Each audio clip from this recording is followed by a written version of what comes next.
Sir, pay master apps কোথায় পাওয়া যায়? প্লে স্টোরে।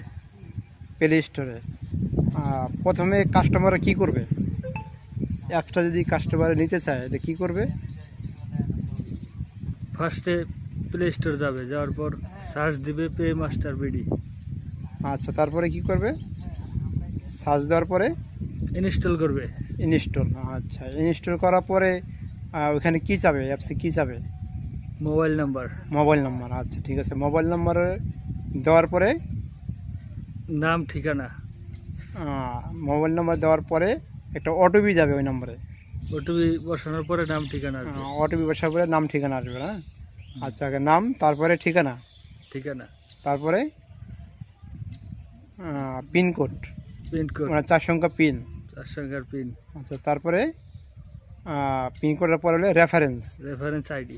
আচ্ছা, রেফারেন্স আইডি কি উনি যেগুলো আইডি দিলেও হবে, না এসআরের যে যে লাইনে এসআর আছে এসআর ব্যক্তিগত রেফারেন্স আইডি দিবে? এসআরের ব্যক্তিগত রেফারেন্স আইডি দিবে। আচ্ছা, ঠিক আছে। দেওয়ার পরে কি করবে? সাবমিট। সাবমিট করবে। আচ্ছা, সাবমিট করার পরে সাবমিট করার পরে কী চাবে?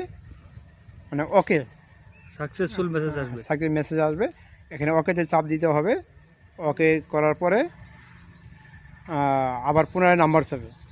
আবার পুনরায় মোবাইল নাম্বার দিতে হবে আর পিনকোড দিতে হবে। নাম্বার দেওয়ার পরে সাইন ইন করার পরে আবার পিনকোড। হুম, পিনকোড দেওয়ার পরে সাকসেস। সাকসেস। আচ্ছা, ঠিক আছে। এইভাবে প্রতিটা কাস্টমারই তো দোকানদার প্লে স্টোর থেকে অ্যাপস ডাউনলোড করতে পারে, রেজিস্ট্রেশন করতে পারে। পারে, অবশ্যই পারে। জি, অবশ্যই। ধন্যবাদ স্যার।